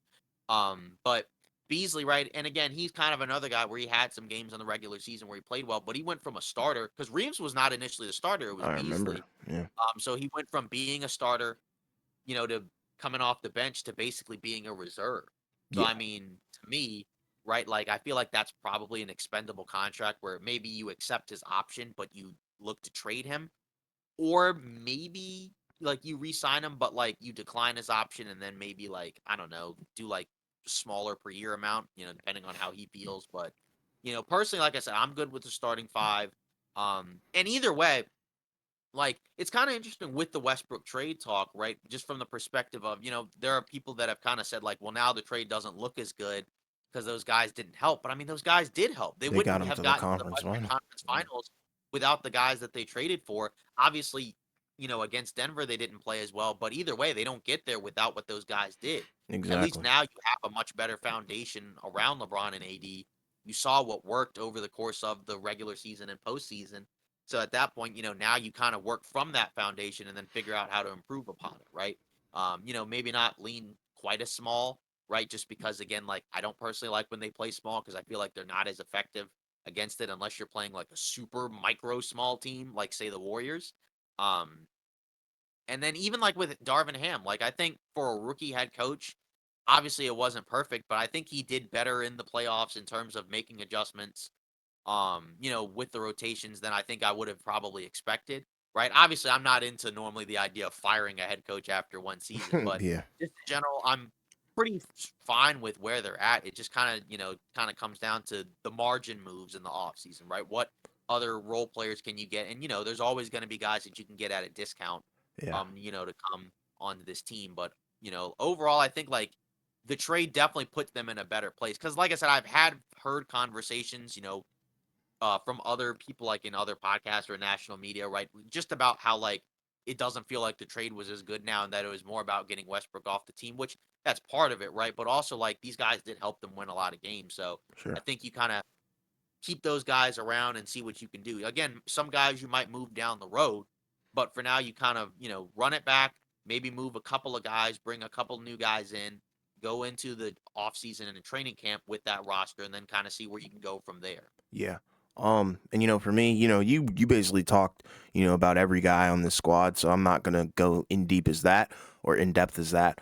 But and I'm not even a Laker fan, but from my perspective, I think the number one focus for you guys should probably be either guard, maybe bolstering guards, I don't know, but really the main one is definitely getting a backup big. I think that's something that's been hurting you guys, especially in this Denver series. Bamba's availability, obviously, that was a factor in the series. I think, if Bamba's out there, he provides a rim protecting presence. He's not too great on the offensive end, but, he's there on defense. So, maybe if you guys can lock up Bamba maybe, or, somebody else even, if you, like you said, trade Beasley and hopefully get, backup center or something, some sort of solid big that, is going to help bolster up the team when AD isn't, on the floor. But, outside of Yeah, that, and keeping Reeves, obviously, because I think, you can get rid of Beasley and keep Reeves and not really sweat it. It may hurt you in the regular season a little bit, but not to the point where it's like, you're going to cry about it. right. Especially if you get a big man to accompany that. So I feel like the future is bright for this squad. Definitely righted the ship because at the beginning of the season, I was like, wow, this Lakers squad is worse than I even thought. Like, I didn't think it was going to be good, but I didn't think it was going to be that bad. Um, Yeah, I agree. so, I mean, you can only be happy with the season that you guys had. Obviously, it's disappointing to not win, not get to the finals, but hey, it's better where, the grass is always greener on the other side. So that's all I have to really say about that. But definitely big man, backup big man is definitely something Yeah. I would focus on. Absolutely agree. Back up big and, just another probably like a bigger guard, Mm-hmm. like a 2-3, just because I feel like, I'm good with the small guard experience. Yeah, it's rough. Just in general, like I don't mind small ball, but it's just like with certain teams, like small ball is just probably not ideal. Because Yeah. like I said, with this team, you have LeBron and AD. That's already an advantage against the small team. Because even though LeBron is, doesn't typically like give you the feel of being like a 4 or 5, right? Obviously, he is a big forward. Yeah. And then AD, even though again, like for a good chunk of his career, he played the 4, right? He played the 4 during the regular season, the year the Lakers won the title, right? Yep. But he's looked very good as a 5. Mm-hmm. But just having another big out there, definitely, either as a backup when AD's off the floor, or maybe potentially as a guy that you could play maybe alongside AD for a little bit. Sure. Again, it's not something you're going to do as much in the playoffs, but just in general, it would always help to have that.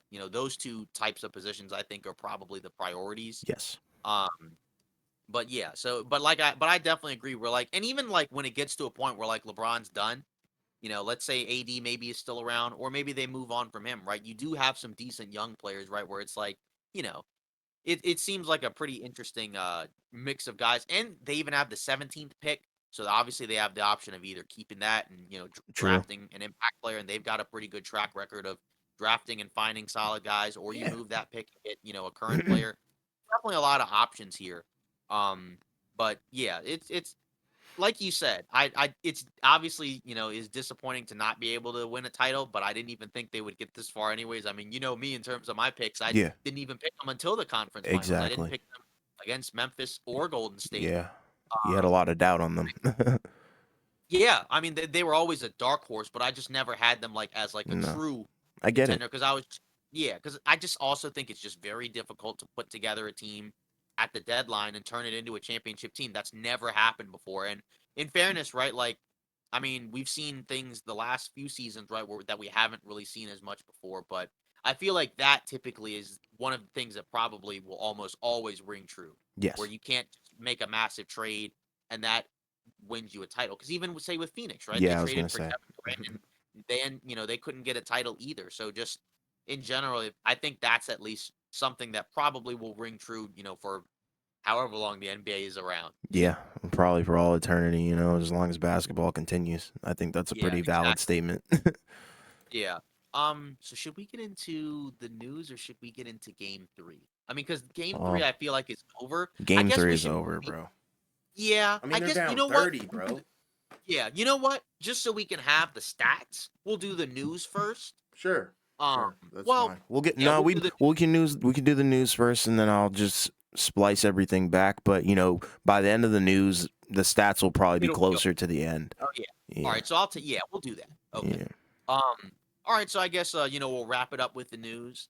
So DeAndre Ayton, to Mavs possibly? So I guess we should probably get into a conversation about that. So it's kind of interesting, right? Because we talked about, after Phoenix got eliminated, that it feels like the Suns are probably gonna at least attempt, right, to move on from a couple of guys. We got a couple rumors, say from I believe it was Chris Haynes Okay. of Yahoo Sports, right, where he mentioned, or I guess also Bleacher Report, where he mentioned that it doesn't seem like Phoenix is going to trade Chris Paul. We'll see what happens with that. I understand, like, from the perspective of making a decent amount of money, although his contract's not fully guaranteed. He is 38, so he's also an older player, so there may not be much value there. But DeAndre Ayton, it felt like he was probably the more movable guy, anyways. Even Mm-hmm. though he's also on a max contract, but he's young. Yep. He is a big, he Yep. does have some talent, right? We know obviously his flaws, and they are significant, but you always do feel like there's at least a team that's willing to take on, a young player, maybe just as a second opportunity. And reportedly, Dallas may be a potential option there. So I guess we'll get into it. So for me personally, so Eric Pincus uh, wrote for Bleacher Report that a lot of insiders believe that that's a team that Aiton could possibly go to. Personally, I don't really like that for Me either neither. team, Nope. honestly. Nope. Um, because again, I understand moving DeAndre Ayton, and I personally talked about I don't think they need to go star chasing. I think it's okay for them to go the Lakers route, and basically like pick up, I suppose, some other role players along the way. But personally, like this move is not it. So I mean, I guess are you ready to potentially hear the trade?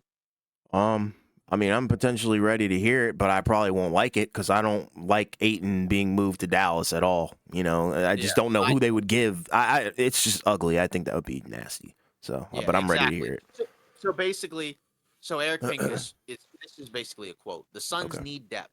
I can see them getting Tim Hardaway Jr., JaVale McGee, Josh Green, and number 10.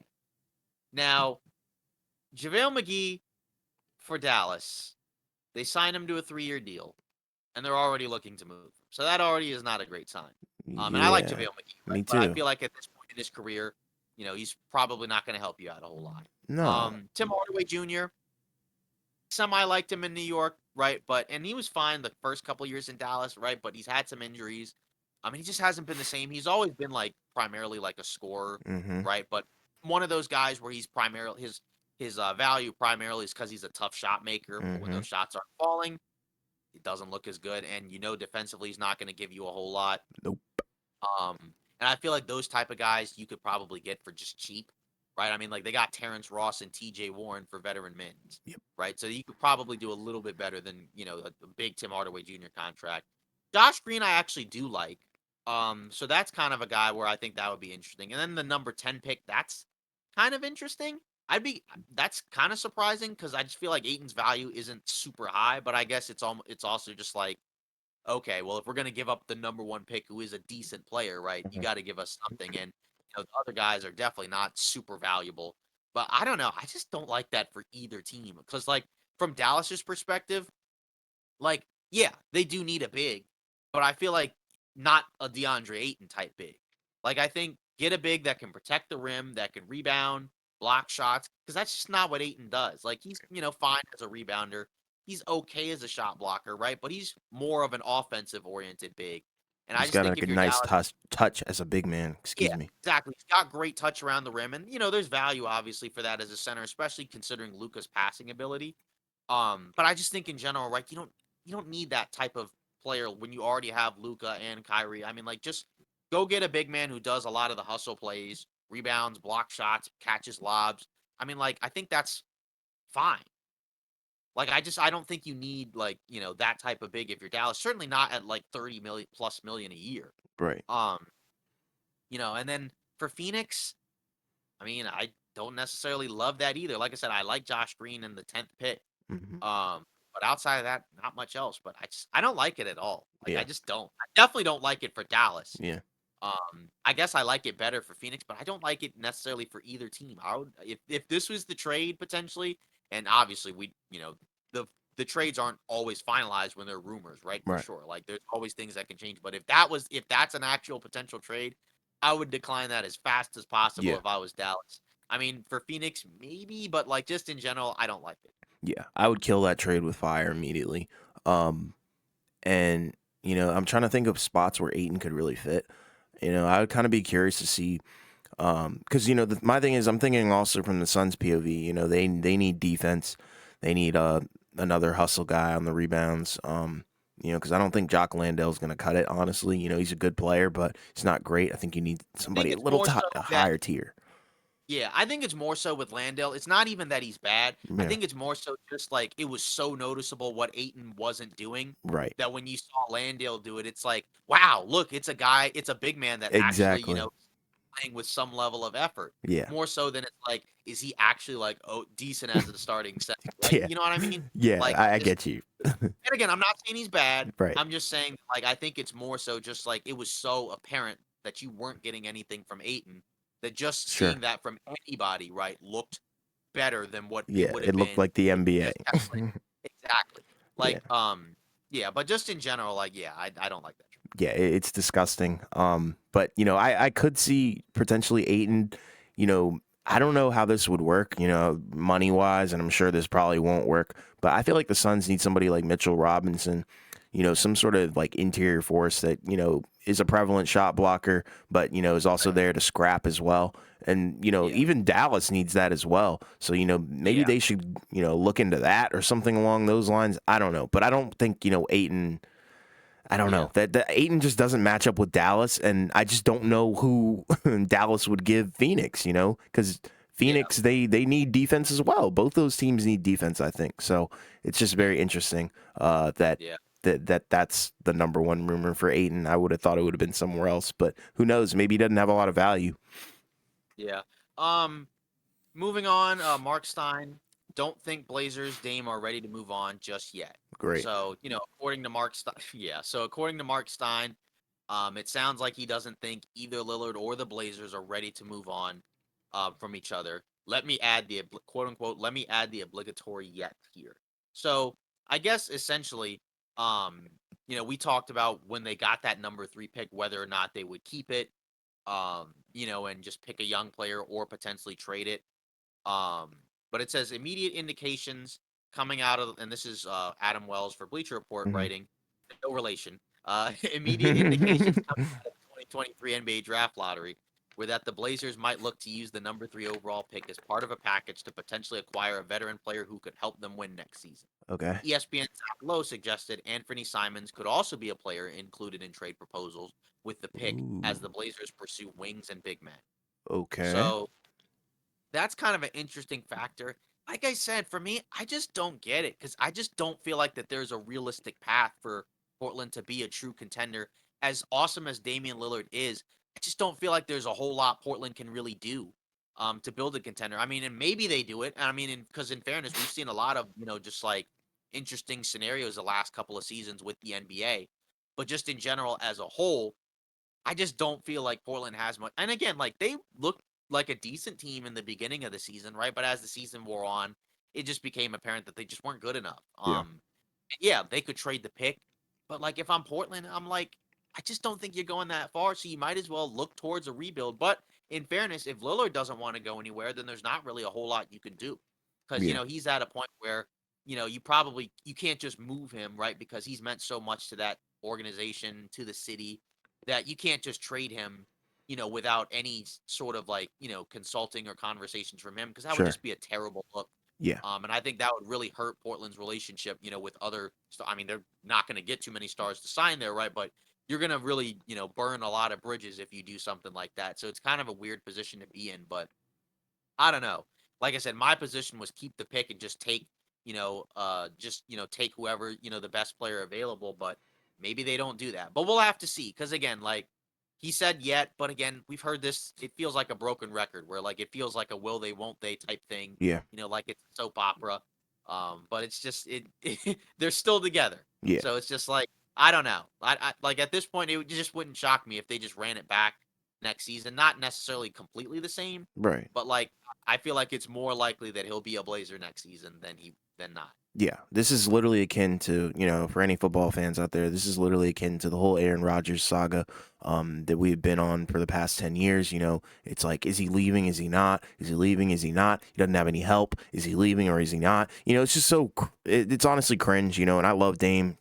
I know you love Dame as well. Definitely one of our favorite players, but, it gets to a point where this is kind of, we got to get off the merry-go-round here and you got to decide what you want to do. But if I'm Portland, as long as Dame is on my squad, I'm keeping him. Or I'm going to try my best to keep him. As long as he wants to be there, I'm going to try my best to keep him as well. And that includes building around him. So I'm keeping that number 3 pick, and I'm taking the best person available, guard or not. And honestly, it wouldn't surprise me if Simons is moved, or Simmons, however you want to say it. Simons, it's Yeah, that's what I Simons. thought, Simons. Yeah, if he's moved, that wouldn't surprise me. Because I'm telling you, those Thompson twins, they're a gamble, but they do have tremendous upside. Not the greatest shooters, but they're very athletic. And then also you have Shaedon Sharp as well. So I'm very curious to see what Portland's going to do with the pick. I think that's what is that's the number one thing on my mind in terms of Portland. It's not necessarily if Dame's going to leave. I think he's going to stay. I think he's probably going to be a Trailblazer for life. But in terms of, what they're going to do with that pick, I'm very curious, because if the Thompson twins are there, then you kind of have to take them. But if they're not there, or if they choose to go in a different direction, I mean, that could be a fatal flaw. It's so weird because it's like, they're screwed if they do, and they're screwed if they don't, honestly. Like, because taking one of the Thompson twins is a huge gamble, because they could turn out to be busts. But at the same time, what if you don't? Because we've been here before with Portland. Pick Greg Oden over KD, I think, right? Yes. So it's like, we've been here before where they've missed out on generational talent. So, I mean, they're in a tough spot, and I feel for them because it's not easy. But as long as Dame is there or wants to be there, you should try your best to keep him around and keep him happy. So I think, like you said, they'll probably run it back. Yeah. So I guess moving on, another Mark Stein report. Bucks duo likely to stay. Working assumption around the NBA that Chris Middleton, Brook Lopez stay with Milwaukee this summer. That to me isn't much of a No. surprise. Because again, I know Middleton didn't have a great season, struggled with injuries, but I do think he's a big part of their championship roster. Yes. Obviously there's questions about what he's going to look like as he gets older, and hopefully he can get back to what he was and stay healthy. The Lopez one is definitely interesting. Just because it's like, he's 35, so he's much older. Mm-hmm. And he's at a point in his career where, he's probably going to start to get worse. He had a great season this year. But just in general, right? Like, he's not a guy, right, where it's like, okay, we know we can have Giannis for however long, he's going to continue to play, right? Because Yeah. he's still young, so he's got a ton of years left, right? But Brook Lopez, does he have 5 years left? Probably not. Right. So, I mean, that one's interesting, but again, he's also been a big part of their team, a big part of their defensive identity, with his size, with his shooting ability, right? That does help space the floor for Giannis. So, I mean, it makes a lot of sense to me. This one feels kind of like a no-brainer. Mm-hmm. Because I know like there had been rumors about like maybe Houston chases after Chris Middleton, Right. something like that. But just in general, I feel like this makes a lot more sense where it's just like just run it back. And I talked about this where it's like, I know that they did lose to Miami in the first round, right? But like again, like you can still factor in, and it was a failure, but you can still factor in Giannis was hurt, Middleton wasn't the same. So just run it back. You were the best team in the regular season, and just hope for health next year. Figure out what to do with some of the other role players and just run it back. Like I don't think that you need to break this team up, Yeah. and just catastrophically just tear it down. Because again, they won the title a couple of seasons ago, and they were still a good team. They had bad luck this year, and luck plays a big factor every year in a title year, right? That's why I don't necessarily put asterisks on championships, because somewhere along the line somebody gets lucky. That Right. always happens, Yeah. and and it's kind of unfortunate because some players, don't always. Some players just never have good luck, right? Yeah. Sure. Maybe you're drafted onto a team that's just, inept in terms of an organization, and they just never seem to be able to find a way to put together a talented team. Maybe you have a guy that's really talented that always gets hurt, or just whatever, right? Like just in general, it's just I feel like I said, Milwaukee's luck was bad this year. So I don't think you need to tear it down. Just run it back and just kind of figure out what to do with the rest of the role players. Because when they're healthy, and they're rolling, this is a very good team that can contend for a title. Yeah, and like you said, they had a great regular season. Definitely the favorites to come out of the East until Miami knocked on their doorstep. But for me, I think for sure you run it back for the next season. But fast forwarding a couple seasons, then you have to question the roster. I think if you can't get it done, because like you said, these guys are probably going to be up in age a little bit. You still have to build around Giannis if he still even wants to be there, or if he's even still there. But yeah, I mean, for right now, I think this is as good as your roster is probably going to get because Middleton, he wasn't healthy, but, you can't really get much better than Middleton, that's out there. You know what I mean? So it's like Yeah, it's he's like what I kind of said the with best D'Lo. available. So Yeah, it's like what I said with D'Lo, where like if a guy walks, they're in a position where cap wise they can't replace him. Like exactly. there's no replacing, what those guys bring to the table. Certainly like if you're trying to replace Chris Middleton with a minimum contract player, like that's not going to work. Right. So like I said, I just think run it back. Just hope for better luck in terms of health. Because they had bad luck, when they lost to Boston last season, Hmm. right? Where Middleton got hurt, and that was kind of what began their ultimate, kind of like, downfall in a way. Sure. I still feel like they would have beaten Boston if Middleton was healthy, but Because they were heavily favored last season too, I yeah, think, and so. sometimes guys aren't healthy, so just run it back and see kind of, how it goes. We Yeah. saw with the Lakers, right? LeBron and AD, those are two guys that the last several seasons, right, have battled injuries, but they got to the conference finals and they were able to, be relatively healthy, right, for the Sure. postseason run, right? Nobody's ever necessarily 100% going into the playoffs, but just in general, right? Like if you can get 4 rounds of your two stars or two best players, right, you got a chance to contend. And the Yes. Bucks still have a chance to win a title. Like this team is not just all of a It's sudden not just done. cooked. No. Yeah, exactly. They have another chance. Obviously it's not going to be easy, right? But I think it starts with bringing your main guys back and then just kind of going from there. Yeah. For sure. Um, yeah, and then I guess to kind of put a bow on the news, James Harden, right? So Brian Windhorst, of ESPN, right, who generally does a pretty good job in terms of, when he puts stuff out there, there's usually at least some a pretty high level of truth to it. Hmm. Um, mentioned there is quote unquote an appetite around the NBA for James Harden to land a 4-year deal worth more than $200 million. Now this one kind of surprised me a little bit. Now I understand, obviously, he's a guy that's had a really good career. He's still a really good player, but I'm kind of surprised that there are multiple teams willing to give him 4 years, 200 million. Now he's in an interesting spot contract wise because he's 33, 34. Uh-huh. So his contract, if it's a 4-year deal, falls into the over 38 rule, where Okay. it's like there's just like a certain amount that like teams just can't necessarily go over or or whatever when it comes to the over the 38 rule. So like there's certain types of rules going there. And so basically like Philly doesn't have as much leverage. So they can't offer significantly more than other teams. Right. So like basically I think Sixers can offer him 210 million. Any other team can offer him 201 million. So it's not like a scenario where it's like it's a 20-30 million dollar difference. That's Right. just 9 million. So like if there's a team that's, out there that's willing to give him that money, say like a Houston, right? And they're like, we can offer you a bigger role, and it's basically your team, right? And whatnot. He could go. I mean, I'm not saying he's all of a sudden going to leave Philly. And some of this obviously is a leverage ploy. Because obviously he wants to get as much money as he can from Philly. Um, but it is kind of just interesting to see how this has gone, right? Because we've continuously heard rumors, I think, since pretty much the end of last year, right? December, around Christmas, right? That there was a potential for him to leave Houston. Hmm. But with that money factor, it is just kind of interesting because since Philly can't offer him significantly more money, there is a more realistic path for him to just walk and go somewhere else. I don't know how many teams are willing to give him that.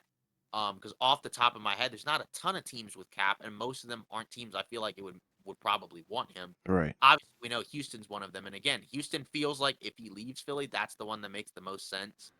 So what are you thinking of this? Do you buy that there's multiple teams interested in giving him that money, or does it? I think there's teams that are out there that are willing to do it, but I would question their sanity because they're not doing it to win a title. Harden, I think at this point in his career, he's not a title contending player. He's not a impact player where, he's going to make you automatically, guaranteed a trip to the finals, and I don't feel like he's ever been that, unfortunately, and I like Harden's game a lot. I think it's one of the smoothest games of all time. But that's a lot of money, but I think, that's more of a play where it's like, oh, we're going to sell out arenas with this guy. He's going to bring buzz to our city, yada, yada, yada. He's going to score. He's going to be an all-star potentially. He's going to have a good season. But then you also have to factor in his age, his health, all these things. Technically, I feel like that's a little bit that's overpaying for him, but I feel like you're just kind of at this point paying for the name and what he brings, value wise in terms of like to your city, not necessarily what he brings to the championship run of aspect of the NBA. But that's just my point of view on it. But I do believe that there is some buzz on that. That wouldn't surprise me if teams are really interested in it. Yeah. It is kind of funny because I think when this rumor first came out, we kind of blew it aside and was just like, "Oh, this is ridiculous." About But 10 times. yeah, again, as it's continued to be reported over and over and over again, it really does feel like there's some real legs to this. And again, it's not just people, random guys coming out of nowhere, Yeah. reporting about it. Like these are people, that are really affiliated with a lot of people within the NBA. So like when these type of reports come out from these guys, like you at least have to honor it and recognize that this is a real scenario that could happen. Right. It wouldn't shock me because, like, I feel like, yeah, he could definitely go back to Philly next year. Because I mean, again, like, they're still a good team, right? I think at this point we can probably say like they're not gonna come out of the East Heck no. probably at any point, but like they're still a solid team. Sure. But like with Houston, it's like, what are they gonna do by adding Harden? Like, I mean, I guess they'll be better than they were already, but they were one of the I think they were the second or third worst team in the NBA this year. And I guess you can also factor in, all right, their young guys can get better. They can move some other guys around, but it's like I just don't think this makes a lot of sense. Like I know that it's a reality. I know it's possible. I just don't like it. I just don't Yeah. feel like it makes a lot of sense from these other teams because, like you said, I just feel like again, not trying to harp on him a whole lot, but we've just seen time and time again he just hasn't been able to be relied upon. And he had some great games for Philly this postseason, but he also had some really horrible games. And in Game 7, when they needed him to have just one more good game, right, he wasn't able to do it. Yeah. Um, so it's just like I don't know about this one. I know that it can definitely happen. I just don't like it. Like I guess that's just how I feel about it. It just doesn't make a lot of sense to me. I just think it would be a really bad decision by Houston or Yeah. whoever else it is to do it, right? Even if it wasn't Houston, if it was like some other random team, Yeah. like I believe it, but I don't agree with it. That's how yeah, I'd put it. exactly. All right. Well, so that's I guess it for off ball takes. Again, as we've continued to say, pretty much every podcast, it's a long one, but these games are very important. They're very entertaining, and there's a lot to talk about. In terms of what's going on, with these teams, as well as some of the other teams, right, that aren't even in the playoffs, right? There's just so much to talk about. A lot of fresh content, pretty much every day to discuss. So we're happy, for people who pretty much stay the entire way and Yeah. listen to what we have to say. So we just appreciate all the support as we continue to grow our channel. We still have a lot of things coming. Again, we will have a live stream after one of these teams gets eliminated, right? Let's say the Lakers get eliminated. The next day, right? Obviously, we'll come on and talk about it, right? And then if, say Boston or Miami gets eliminated, we'll do that as Yeah. well, right? So, keep an eye out for that. So obviously, thanks for all the support. And I guess we'll see you Friday.